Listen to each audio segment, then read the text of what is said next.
E sucedeu que, trazendo aqueles reis a Josué, este chamou todos os homens de Israel e disse aos capitães dos homens de guerra que foram com ele: chegai, ponde os vossos pés sobre os pescoços desses reis. E chegaram e puseram seus pés sobre os pescoços deles. Josué capítulo 10, versículo 24. A colocação do pé na cabeça ou no pescoço de alguém fala do domínio total. Apenas uma maneira de lidar com o pecado, e é colocar o pé triunfante da fé sobre o seu pescoço, colocando-o à morte. É impossível chegar a um acordo com o pecado.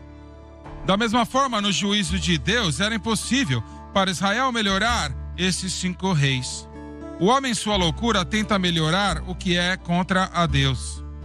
Mas o fracasso de seu esforço nunca revela a sua insensatez. O pecado, de alguma forma, é sempre o problema da humanidade.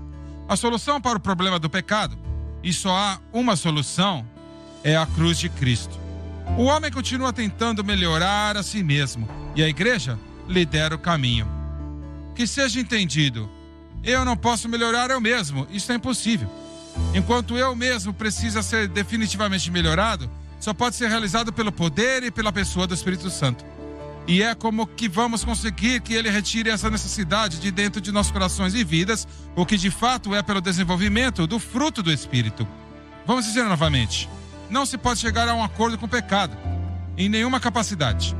Deve ser totalmente e completamente derrotado e colocado para fora de nossas vidas, tipificando pelos pés dos guerreiros de Deus, sendo colocado sob os pescoços destes inimigos. Porque a lei do Espírito e da vida em Cristo Jesus me libertou da lei da morte e do pecado.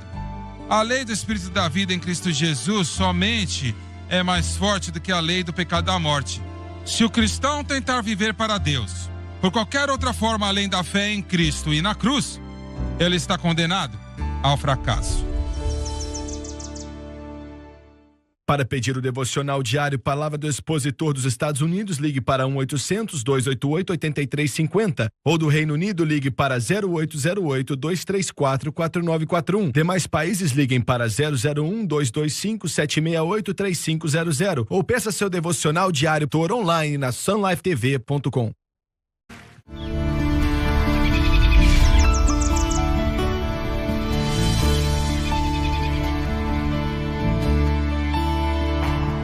Porque a lei do Espírito de vida em Cristo Jesus me livrou da lei do pecado e da morte. Romanos 8:2. Sem dúvidas, Romanos 8:2 é uma das escrituras mais importantes em toda a Bíblia.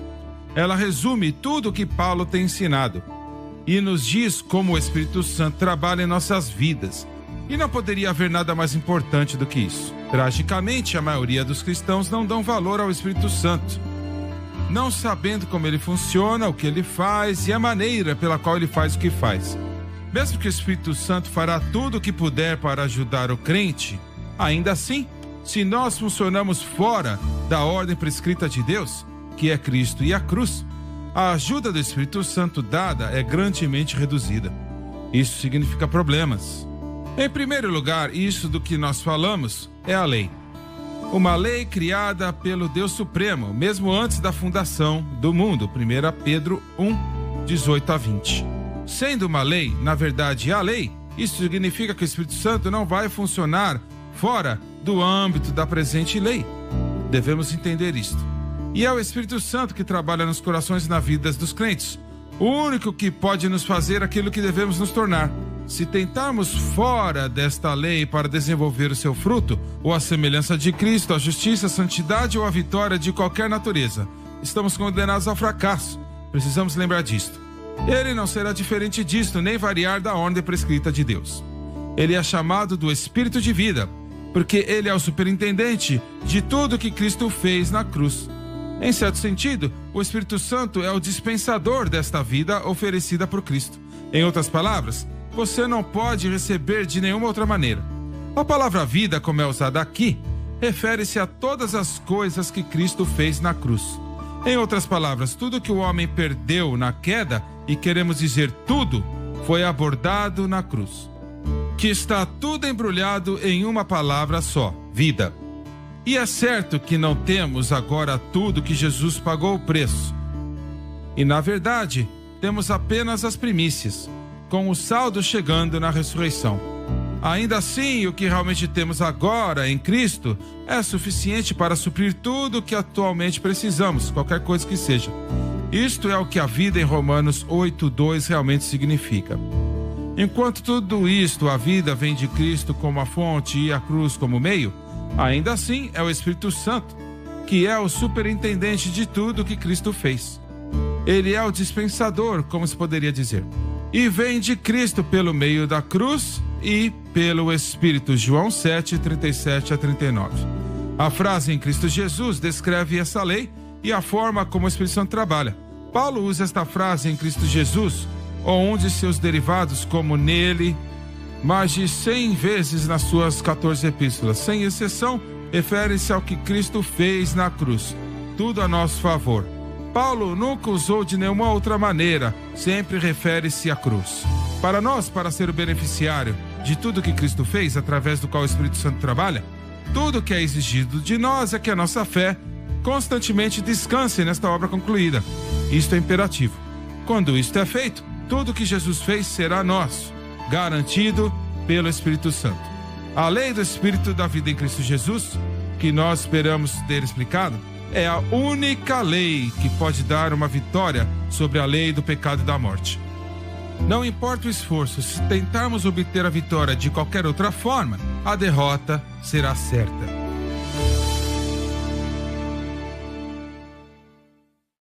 Para pedir o devocional diário Palavra do Expositor dos Estados Unidos, ligue para 1-800-288-8350. Ou do Reino Unido, ligue para 0808-234-4941. Demais países, liguem para 001-225-768-3500. Ou peça seu devocional diário online na sunlifetv.com.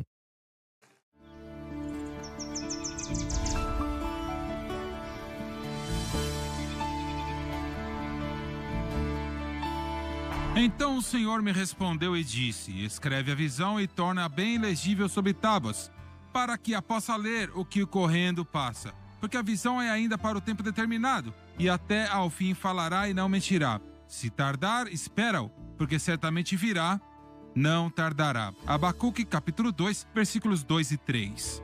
Para Abacuque, era um problema desconcertante, que o povo de Deus iria sofrer e que os ímpios ficariam livres.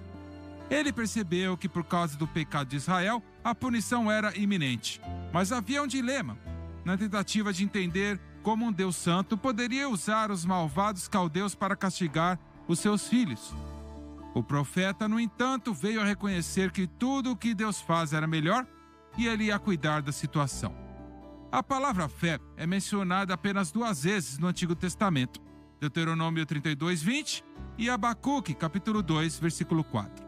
Na verdade, a declaração feita por Abacuque, o justo viverá pela fé, apresenta a própria fundação da nova aliança.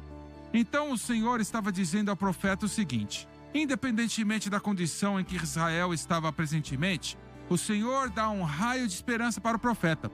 Foi provavelmente durante o tempo do profeta Jeremias, pouco antes de Judá ter sido destruída pelos babilônios. O Senhor disse, número 1, escreve a visão. Isto é exatamente o que Abacuque fez. A promessa foi curta, mas tão poderosa. Ele falou da justificação pela fé. Número 2, torna-lo legível sobre tábuas. Esta mensagem evangélica era tão importante e deve ser clara e fácil de entender. Número 3, que ele possa executá-la como quiser. Na sua essência, o Senhor está dizendo que, apesar das situações do futuro próximo serem difíceis, a vitória está chegando. Número 4, porque a visão é ainda para o tempo determinado. Sem dúvida alguma, o tempo já tinha sido definido, e pelo Senhor da Glória. Na verdade, a visão seria cumprida em Cristo. E mais particularmente, quando o significado da nova aliança seria dado ao apóstolo Paulo. Esse significado era a justificação pela fé. Número 5, mas ao fim falará e não mentirá. Nada será capaz de parar o seu cumprimento. Número 6, ainda que se demore, espera-o. Em outras palavras, ele não está vindo neste momento, mas ele virá. E número 7, porque certamente virá e não tardará.